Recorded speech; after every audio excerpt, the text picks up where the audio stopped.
लाखों शहर घूमे, पुरंजन को कहीं अच्छा नहीं लगा। लेकिन 9 दरवाजों का एक नगर पुरंजन ने देखा, वो नगर बड़ा अच्छा लगा, उसी में प्रवेश कर गया। जैसे ही प्रवेश हुआ 9 दरवाजे की नगरी में, सो देखा एक सुंदर स्त्री खड़ी, कन्या खड़ी हुई है। उसके साथ 5 फन वाला एक सेनापति खड़ा है, 10 सेवक सेवकाएं खड़ी हुई हैं। तो पूछा, देवी जी तुम कौन हो?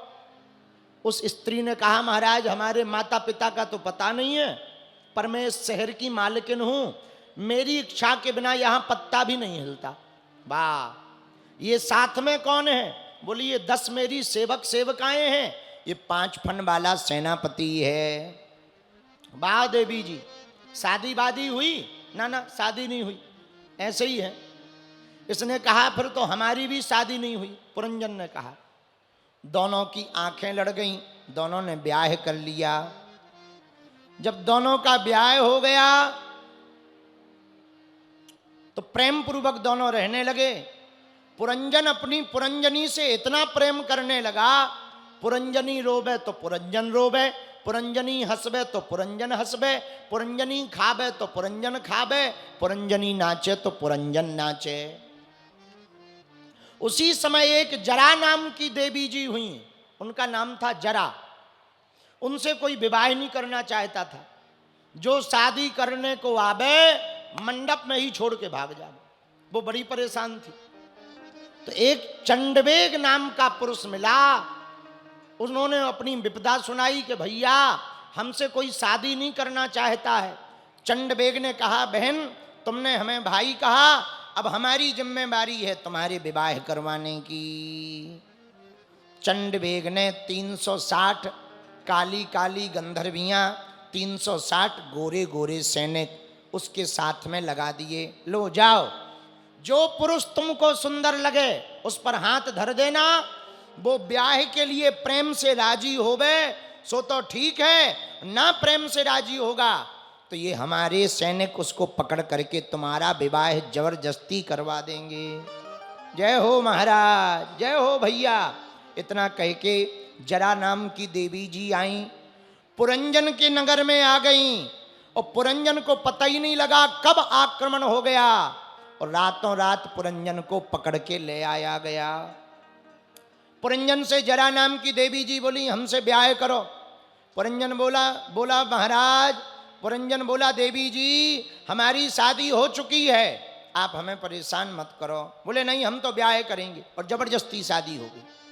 अब पुरंजन रोने लगा कि बताओ, जब हमारी पुरंजनी को पता लगेगा बड़ा लफड़ा हो जाएगा, बेचारी मर जाएगी। सो पुरंजनी की याद में पुरंजन ने अपने प्राण त्याग दिए, मर गया। दूसरा जन्म एक ब्राह्मण कन्या के रूप में, सुंदर कन्या के रूप में हुआ।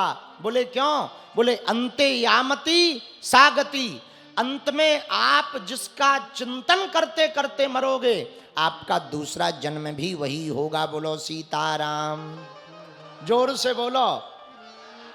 इसलिए श्रोताओं ध्यान पूर्वक सुनो, अंत समय में जिसका चिंतन करते करते मरोगे, दूसरा जन्म वही होगा। इसलिए भगवान का चिंतन करते करते यदि मरेंगे तो दूसरा जन्म भगवान के भक्त के रूप में होगा। बोलो सीताराम, और जोर से बोलो। जब सुंदर कन्या बनकर, ब्राह्मण बनकर पुरंजन का दूसरा जन्म हुआ, फिर हुआ क्या? आहा, एक राजा ने विवाह किया, लेकिन राजा की भी मृत्यु हो गई। तो राजा के साथ सती होने के लिए तैयार हुई वो कन्या। इतने में पुरंजन के मित्र अभिज्ञात को याद आया, हमारा मित्र घूमने निकला था, आज तक नहीं आया, जरा पता करें कहाँ है।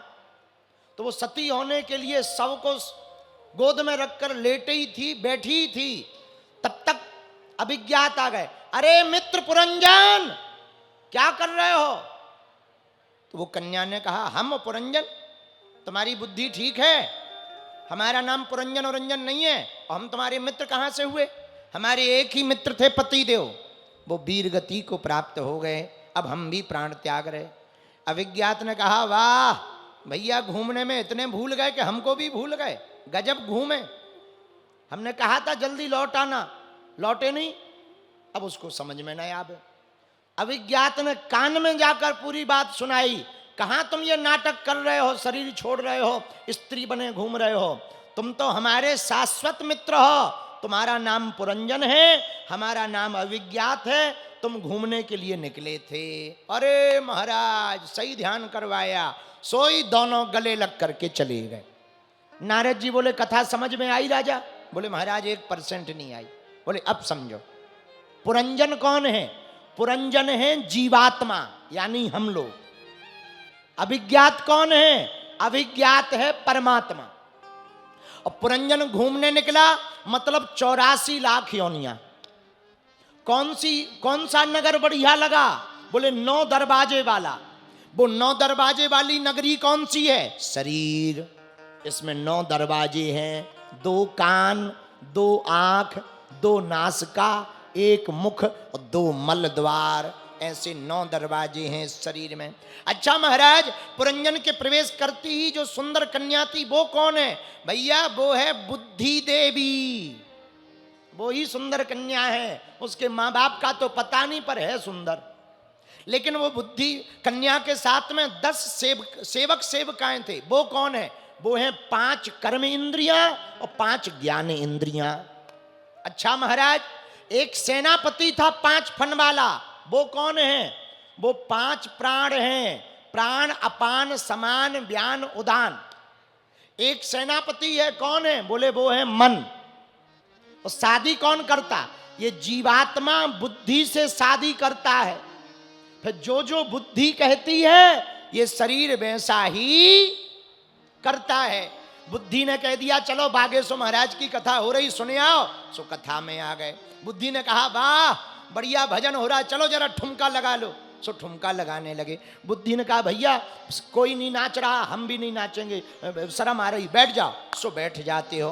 पुरंजन रोवे तो पुरंजनी रोवे, पुरंजनी रोवे तो पुरंजन रोवे, पुरंजनी खावे तो पुरंजन खावे, पुरंजनी नाचे तो पुरंजन नाचे। तो बुद्धि जैसा करे शरीर भी वैसा ही करता है। बोलो सीताराम।